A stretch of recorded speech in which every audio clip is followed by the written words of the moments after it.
Que negócio é esse, Sebrae? Que negócio é esse, Sebrae? Que negócio é esse, Sebrae? Que negócio é esse, Sebrae? Olá, pessoal, eu sou Karina Pereira e está começando mais um Que Negócio é Esse, Sebrae? Você aí, sabia que a cada 10 empresas que abrem no Brasil, 3 fecham em menos de 5 anos? E os erros iniciais são fatais para o seu negócio? No episódio 53 do podcast do Sebrae, você vai aprender quais são esses principais erros e, principalmente, como evitá-los. O nosso convidado é doutor e mestre em administração e coordenador do curso de administração do IBMEC BH. Seja bem-vindo, professor Eduardo Coutinho. Muito obrigado, Karina. É um prazer estar aqui com vocês hoje. E mais uma vez aqui com a gente, Júnior Enes, que é consultor e especialista do Sebrae. Bem-vindo. Obrigado, Karina. Vamos aqui nessa jornada nossa de trazer dicas importantíssimas para esse mundo do empreendedorismo. E para começar, qual que é o principal erro do empreendedor? Começar um negócio sem antes colocar isso no papel, sem antes a gente ter ali, entender o modelo de negócio, entender o que nós temos para começar um negócio. Então, começar no escuro, esse é o principal erro para quem quer começar um negócio. Concorda com ele, professor? Olha, creio que sim, porque o planejamento é o que vem antes. É o que você estabelece um curso de ação para o futuro. Então, para a gente usar uma analogia, se eu tenho uma linha reta aqui e eu traço meu planejamento ligeiramente afastado dessa linha reta, lá na frente o que vai acontecer?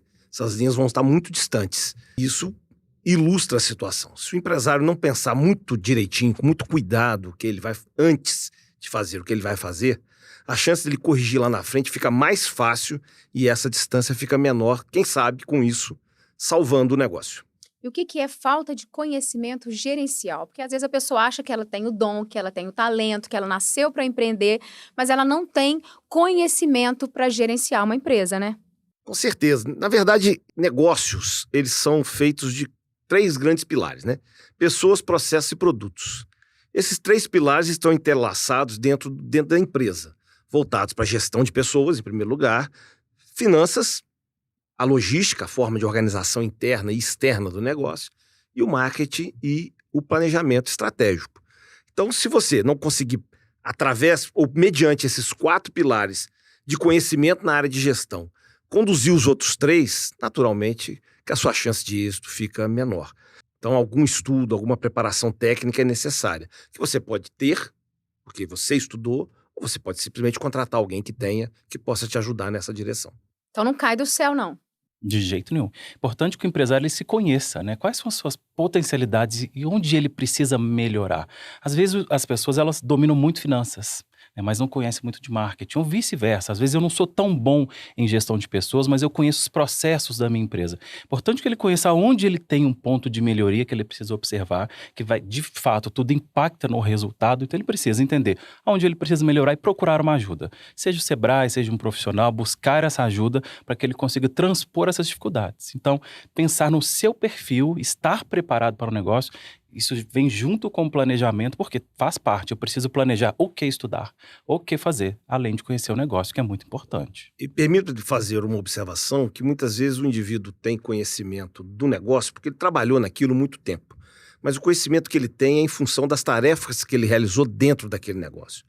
E aí ele sai do emprego, pega lá a indenização e monta um negócio parecido com aquele. Quando ele monta o negócio, ele tem que saber muito mais do que ele sabia apenas naquele segmento de atividade que ele realizava dentro da empresa. E muitas vezes ele dimensiona isso mal. E com isso, claro, ele vai cometer muitos erros nas outras esferas da gestão da empresa. E como que ele descobre onde que ele está errando? A gente descobre que onde a gente está errando, primeiro, tendo um bom planejamento e traçando os objetivos que a gente desejava alcançar a partir dos fluxos de decisões que eu tomo. Se você sabe onde você quer chegar, fica mais fácil saber por que não chegou, né? Tem um treinador de futebol que diz o seguinte: se o time não sabe por que perde, ele não sabe por que ganha. Então é mais ou menos por aí. Se o empresário não souber o caminho que ele deseja traçar, ele não vai saber corrigir e identificar com clareza os erros que ele cometeu nesse traçado. É importante aqui que a gente precisa ter em mãos, né? Quando a gente está falando de um planejamento, a gente precisa ter indicadores no nosso negócio. Os indicadores nada mais são do que números, né? Fórmulas, formas de entender se eu estou no caminho certo. E aquilo ali vai me direcionar. Que resultado que eu estou tendo? Aí eu começo a entender aonde eu estou errando. Se eu não estou atingindo o meu objetivo, aquilo que eu escrevi, aonde eu quero chegar, aí eu começo a entender que eu estou errando. Os indicadores, ele vai muito sinalizar em qual área eu preciso ligar meu alerta e, de fato, fazer um estudo e entender o que está fora do meu planejamento, aonde que eu errei. Então, é sempre pensar em ligar esse alerta para saber aonde que eu estou errando. Eu queria que vocês falassem um pouquinho sobre a organização ou a desorganização financeira, porque tem muito empresário que gasta mais do que ganha e que mistura conta pessoal e profissional, né? Aí é o grande erro que a gente tem, porque a gente precisa entender que o empresário, né, o empreendedor, ele precisa pagar as contas do dia a dia da casa dele, né? Então a gente já começa a fazer essa separação das contas de casa e das contas do negócio. Quanto que eu preciso de contas fixas da minha casa, por exemplo? Eu preciso de 10 mil, então eu posso colocar para mim um prolabore de 10 mil como um custo fixo do meu negócio, porque esse valor ele vai entrar para a minha precificação. Isso vai entrar como um compromisso que a minha empresa precisa honrar todos os meses. Automaticamente, estratégias vão nascer para que eu consiga faturar e poder retirar esse prolabore. O que não dá e o que eu vejo sempre são empresários saqueando o negócio, né? Então, mistura as contas de casa com as contas da empresa. Chego aqui no Sebrae falando assim, olha, minha empresa não está dando lucro. E quando a gente vai levantar ali os valores, ele tirou 20, 30 mil para as contas pessoais. Então, assim, a empresa ela tem uma capacidade de geração de receita muito alta. A gente precisa se organizar. Então, o primeiro passo é separar essas contas pessoais das contas da empresa. As suas contas pessoais ali, a gente cria um valor, chega no valor que a gente dá o nome de prolabore, avisa o contador e a gente tem um compromisso de retirar esse dinheiro todo dia X do mês e evitar de ficar tirando dinheiro da empresa à torta e direita. Bom, tecnicamente são coisas diferentes, né? A remuneração do trabalho e a remuneração do capital que foi empregado. Só que muitas vezes nesses negócios, sobretudo os negócios menores, isso se confunde, porque essa demanda pelas necessidades do dia a dia, ela vem junto com a construção do negócio. Muitas vezes é um indivíduo que perdeu o emprego ou que sai do emprego com a aposta de ser dono do próprio negócio e não ter mais que dar satisfação a ninguém, exceto a si mesmo e a seus clientes. Ele acaba nesse afogadilho, nesse tumulto, misturando as duas coisas. E o que é, claro, um problema muito sério. E voltamos lá na questão do planejamento. Se isso não for pensado antes, né, calculado antes, e a gente vê casos aí de empresários que pedem rescisão ou forçam, às vezes, uma rescisão contratual no empregador, na expectativa de que o negócio vai ser a solução dos problemas dele. Na verdade, acaba não sendo, porque ele vai para esse negócio com expectativas de remuneração que são incompatíveis com aquele negócio.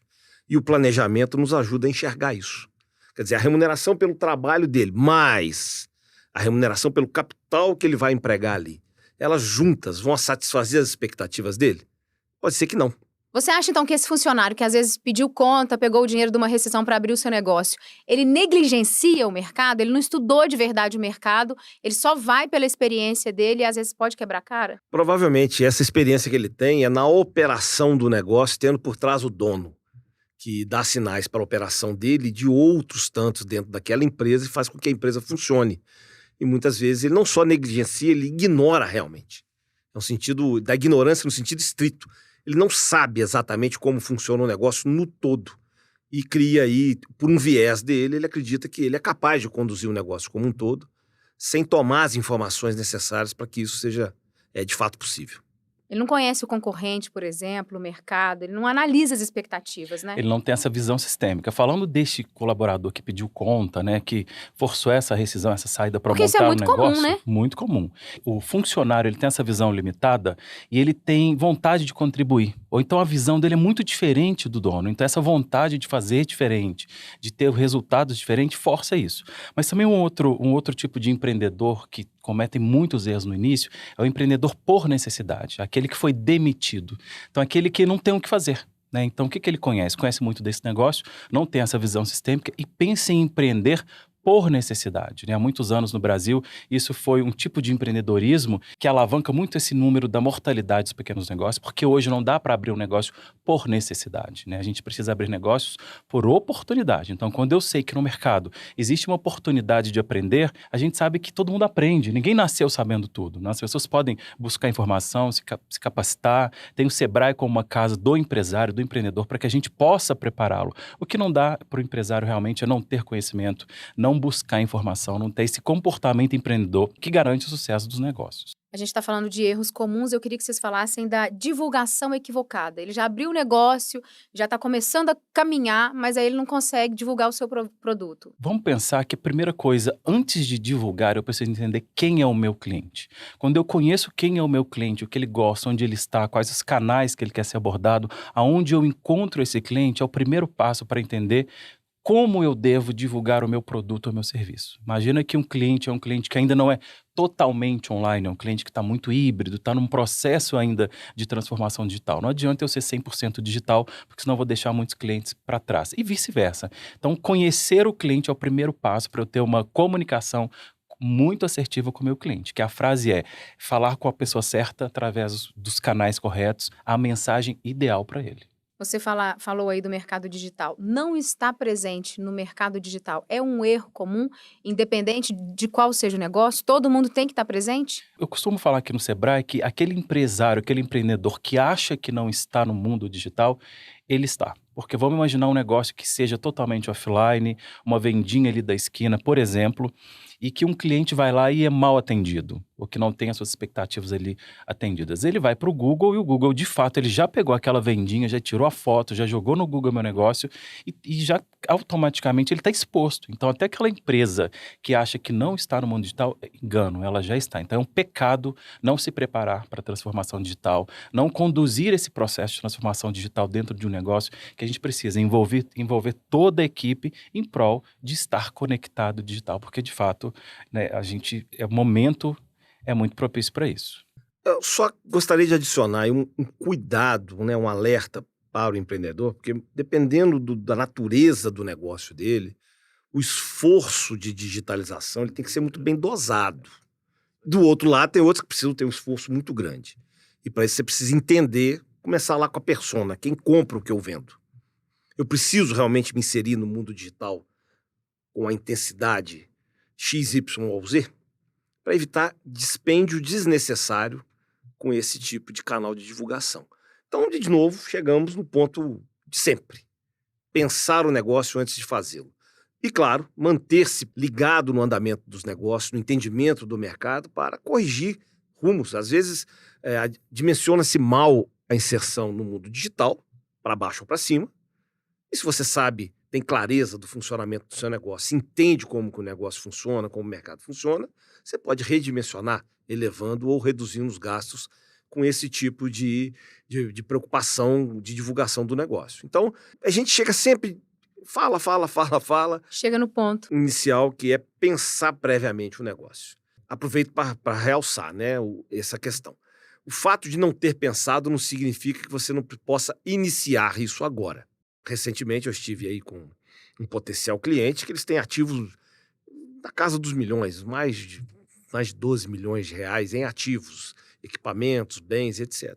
Negócio que não é exatamente desprezível, mas que foi mal planejado, está cheio de problemas. Isso não significa que ele não possa repensar o negócio agora, reorganizar e, quem sabe, fazer o negócio se alavancar, crescer.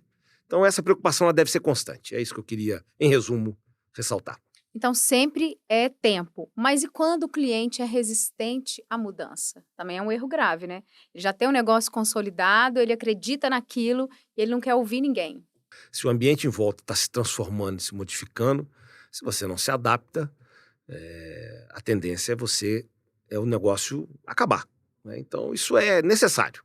É claro que tem ambientes em que o negócio evolui com muito mais rapidez, o cliente com muito mais rapidez, os meios de comunicação, os meios de distribuição, eles mudam muito rapidamente. Outros não. São mais tradicionais, são mais lentos e acabam se mantendo durante muito tempo da mesma forma. E quero crer que aí cria um viés maior para o empresário. Já fiquei 20 anos assim, por que eu vou mudar agora?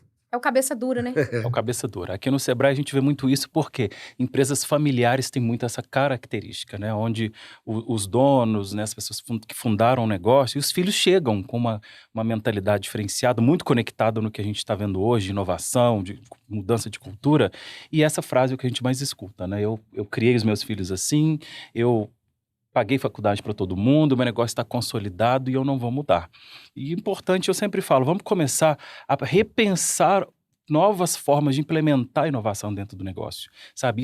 A gente pode fazer à parte, isso é uma dica que fica muito legal. Eu sempre falo isso com os filhos, né? Quando a gente começa a falar dessa transição, né, de pai para filho, começa a fazer uma pegada de startup à parte, começa a repensar o negócio e vai mostrando aos poucos os benefícios, né? Porque o mundo, como a gente está muito globalizado e as pessoas são bombardeadas a todo momento dessas mudanças, acaba que essas pessoas, por mais, assim, vamos dizer, congeladas que estejam, em algum momento elas começam a receber essas informações. E aí é uma oportunidade que a gente tem de falar, olha, isso aqui a gente já começou a fazer, isso aqui a gente já implementou, olha o resultado que isso trouxe. Porque a gente fala, eu sempre falo, né, a gente quer o quê? Resultado. A gente abre a empresa para resultado. E quando a gente consegue mostrar com números, a gente consegue mostrar ali com projetos realizados, essas pessoas tendem a abrir um pouquinho a mais a cabeça e falar, por que não arriscar? Né? E principalmente porque está muito consolidado, o risco é até um pouquinho menor. Por que não arriscar? E lembrando que o consolidado é até aquele momento, né? Que essa consolidação ela pode começar a desmoronar a partir daquele momento ali, novas tecnologias chegando, novos formatos, novos modelos de negócio. Então, esse negócio de consolidado, a gente tem que ter muito cuidado com isso. Você falou de resultados aí, eu gostaria que vocês falassem também sobre não monitorar os indicadores de resultados. Também é um erro comum, né? Às vezes tem um mês que você está no vermelho, outro mês você lucra demais, e aí você começa a acostumar com isso e não monitora, né? Nós vamos para uma esfera específica, que é você ter o planejamento, mais uma vez, financeiro. Por exemplo, pensando do ponto de vista de capital de giro, você tem o que a gente chama de capital de giro permanente, que é aquele dinheiro que você sempre vai precisar para conduzir os seus negócios no momento, na diferença de tempo entre o momento que você paga as suas despesas e recebe pelas suas vendas. Então você sempre vai precisar de um dinheiro que vai ficar ali permanentemente no giro. Não, digamos assim, ele não volta para o bolso do empresário. Agora, você tem o cíclico. Vamos pegar o negócio de chocolates, por exemplo. Dias das Mães e Páscoa. Né? Páscoa e Dia das Mães. Você tem um aumento muito rápido das vendas, o que exige um investimento adicional de giro. Isso é o capital de giro sazonal. Se você conhece bem o seu negócio, você consegue pensar isso antes e ter esse colchão de liquidez, que é o capital de giro permanente, e estar preparado para o capital de giro sazonal. Porque dependendo dessa sazonalidade, isso pode desarticular financeiramente a empresa, se ela não está preparada para suportar esse aumento rápido das vendas. É o que a gente chama de efeito tesoura na área de análise financeira. Então, enfim, é outro campo também, e isso é sensível, veja bem. Você ter perda de venda, ainda que momentânea, ela enverga. Falta de dinheiro, quebra. É claro que o dinheiro vem com as vendas. Isso aí. E a gente tem uma solução que é o fluxo de caixa. Porque o fluxo de caixa, eu começo a fazer uma previsão de janeiro a dezembro, por exemplo, eu consigo entender que lá no mês Y eu vou ter um aumento de vendas que vai me exigir, né, o que o professor trouxe, um investimento maior. E não é só vendas. Por exemplo, eu tenho funcionários que tiram férias durante o ano inteiro. Então, se eu tenho um fluxo de caixa, exemplo, de janeiro a dezembro, eu sei que no mês, por exemplo, de outubro, eu faturo um pouquinho menos historicamente, mas eu tenho uma galera ali tirando férias. Será que eu jogo as férias desse pessoal para o mês anterior ou para o mês posterior, porque eu sei que o meu fluxo de caixa, meu capital de giro que eu preciso ali. Então, essa previsibilidade é muito importante que a gente faça. Nada mais é do que uma previsão de tudo que eu vou pagar e tudo que eu vou receber mês a mês com o resultado. E assim eu já consigo prever todas as minhas ações no começo do ano. E aí, de novo, a gente volta onde? No planejamento.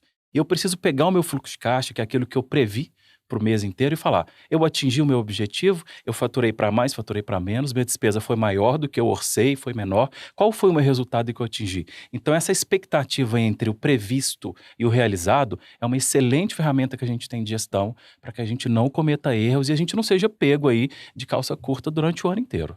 Você falou aí de férias planejadas de funcionário, fluxo de caixa, mas eu queria que vocês falassem, para quem tem um pequeno negócio, ele também tem que fazer isso. Não é só uma empresa grande que tem que planejar, por exemplo, o fluxo sazonal, a Páscoa, o Dia das Mães. A quem tem um pequeno negócio também, é possível fazer todo Toda essa logística? Mais do que possível. É importante, é indispensável, super necessário. Conhecer os números é exatamente eu ter uma base sólida para eu pisar. Porque se eu não conheço os meus números do meu negócio, o que eu vou fazer? Eu vou ficar aguardando um cliente que chega, que vai pagar sei lá quando, o que eu faço com esse dinheiro? De repente o contador te manda umas férias, te manda um imposto que você não sabe. Tem que pagar imposto. Quantas pessoas falam? Nossa, eu pago imposto muito alto. Existe um planejamento tributário que a gente pode fazer. Independente do tamanho da empresa, eu já preciso. Se eu tenho uma expectativa de faturamento, eu tenho uma expectativa de quanto isso vai me custar. Ou seja, o custo da minha mercadoria vendida, o custo da minha prestação de serviço, eu já consigo saber tudo antes de acontecer. Então a gente volta lá no plano de negócio. Vamos pegar, por exemplo, antes de abrir um negócio, a gente já constrói cenários aqui no Sebrae de expectativa de faturamento, de receita, de despesa e principalmente de resultado. Se esse resultado vai agradar os meus objetivos, eu atingir o meu objetivo de a remuneração do meu capital, investir tanto para ter um retorno, no plano de negócio a gente já consegue prever. Eu estou falando de previsão, eu não estou falando de acertação, né? A gente vai diminuir os riscos aí para que o negócio caminhe dentro de um planejamento muito legal. E esse planejamento, eu costumo falar aqui no Sebrae, que planejamento não é um trilho, né? As pessoas... Planejamento não é aquela coisa engessada. A gente sabe que a gente precisa rever sempre, mas é um direcionamento, né? Eu costumo falar de trilha, porque a trilha se arreda um pouquinho para cá, se arreda um pouquinho para lá, mas sempre volta naquele objetivo, no caminho que você quer chegar. Então, planejamento é o segredo sempre, para qualquer negócio. Assim, pensando com a cabeça do indivíduo que está lá na ponta, naquele negócio pequeno, né? Eu fico imaginando quanta preguiça eu teria, Eduardo Senra Coutinho, teria de ter um controle financeiro detalhado de um negócio muito pequeno. Parece que não precisa, né? E ocupa tempo.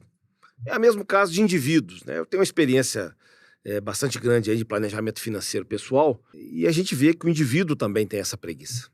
Só que hoje em dia, quando tivesse que anotar no caderno, quando tinha que abrir o computador e digitar na planilha, hoje em dia com aplicativo de celular você faz isso com muita facilidade. Então acho que essas pessoas precisam quebrar essa inércia, sair dessa, entre aspas, preguiça e assumir isso como algo importante e que vai ajudá-lo. Mas talvez seja difícil para esse indivíduo tangibilizar isso. Pensar assim, não, vale a pena, de fato, eu controlar o dia a dia da minha empresa, que isso vai trazer benefício para mim. E acho que isso é importante que as pessoas comecem a pensar isso e enxergar que isso realmente é relevante e pode ajudar. Pode não resolver o problema? Pode, tem problemas que não tem solução. Infelizmente é isso. Mas eu acredito que ajuda, sim, de maneira geral, o empresário ter esse tipo de controle minucioso sobre o seu negócio, independente do tamanho. E o legal é que hoje nós temos essa infinidade de soluções gratuitas, né? A gente tem um aplicativo no Sebrae, chama Meu Negócio em Dia, tá ali no bolso, tá na palma da mão, o empresário consegue baixar, fazer todo esse controle de uma forma muito simples, no celular. Além de outros diversos sistemas que a gente tem gratuitos, ou então com investimento muito baixo, que automatiza todo esse processo, até de emissão de nota fiscal, que é um processo chato. Hoje, quantos e quantos programas e plataformas gratuitas que estão aí, que solucionam. Então, de fato, é quebrar esse paradigma, né, de, é difícil, eu preciso fazer. E aqui no Sebrae, às vezes, eu falo, não, vamos agora, vamos morrer um pouquinho aqui, vamos cansar, suar a camisa, mas quando o empresário ele vê e fala, olha, Júnior, depois que eu formatei aqui, parametrizei meu sistema, tá tudo legal, tá fluido, eu consigo apertar um botão, esse é o meu objetivo com os empresários aqui no Sebrae. Eu falo, você volta aqui no final do mês, depois da gente se organizar, a gente vai apertar um botão. E seu DRE tá ali, seu resultado, tá tudo muito bacana. Até para tomada de decisão, que nos exige o quê? Uma resposta rápida, né? Não dá para pensar. Saiu, às vezes, uma oportunidade de compra de uma mercadoria, de uma matéria-prima. Eu tenho que ter um sistema muito que já me entrega ali o resultado. Tenho, não posso, vou, qual que é a minha capacidade? Então é importante que, de fato, ele use e abuse dessas plataformas, que são gratuitas, fáceis e rápidas e muito intuitivas para poder trabalhar aí no dia a dia. O próximo tópico que eu gostaria que vocês falassem é a falta de motivação do funcionário. Aí eu fico pensando nessa palavra que você falou. Às vezes o empreendedor está com preguiça de fazer uma coisa. E como que ele motiva, que ele inspira um funcionário se às vezes ele mesmo não está motivado?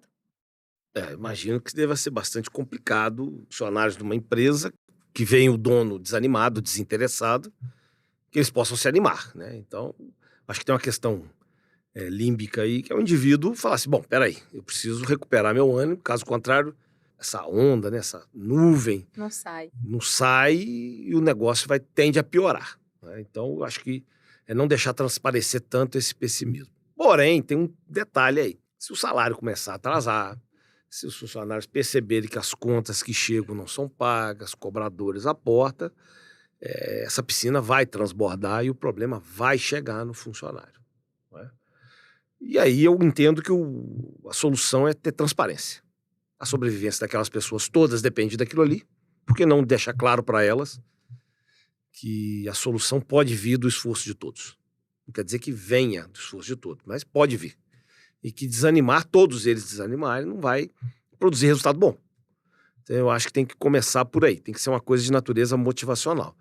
Em segundo lugar, a empresa tem que conseguir gerar dinheiro para pagar as pessoas. Caso contrário, não faz sentido.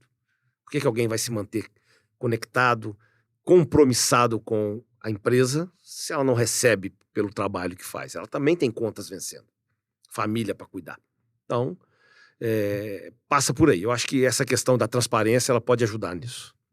Bacana. Importante a gente pensar que esse empresário, eu acho que o que motiva ele realmente é resultado, né?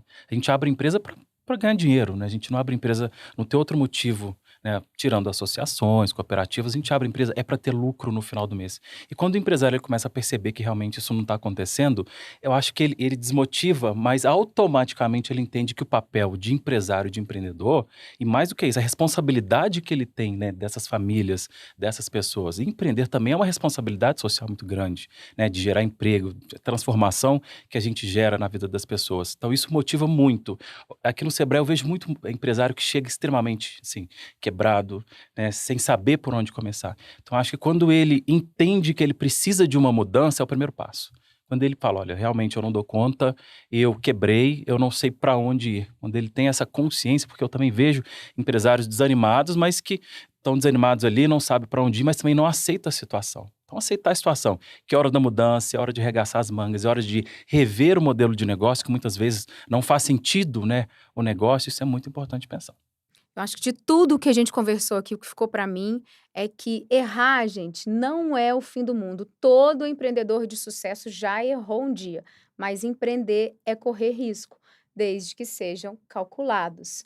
E o que é mais importante é planejamento. Então, para encerrar, eu gostaria que vocês deixassem uma dica para quem está lá, quase que no fundo do poço, desesperado, precisando de uma luz, assim, para se inspirar, para se motivar e para recomeçar.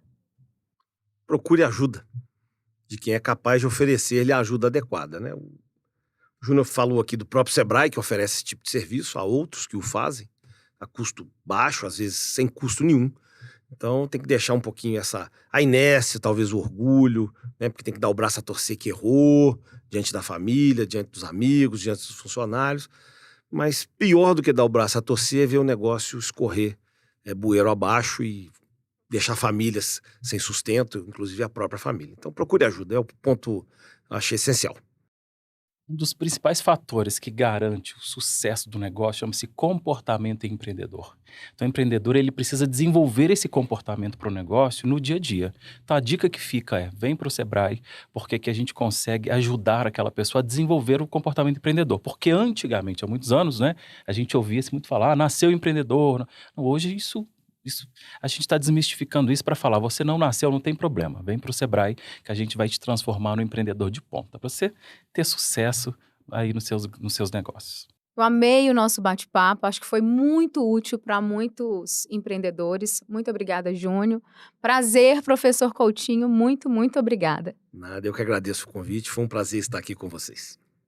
Prazer imenso estar aqui, obrigado, Karina, mais uma vez. E você aí, já ouviu falar do Empretec? O curso do Sebrae com metodologia criada pela ONU desenvolve o seu perfil empreendedor e te ajuda a identificar novas oportunidades de negócios, hein? Acesse o site sebrae.mg e descubra qual o próximo Empretec aí na sua cidade. Agora, se você não sabe quais os canais são mais estratégicos para vender pela internet, presta atenção, porque esse é o assunto do próximo podcast. Eu tô esperando você. Que negócio é esse, Sebrae? Que negócio é esse, Sebrae? Que negócio é esse, Sebrae? Que negócio é esse, Sebrae?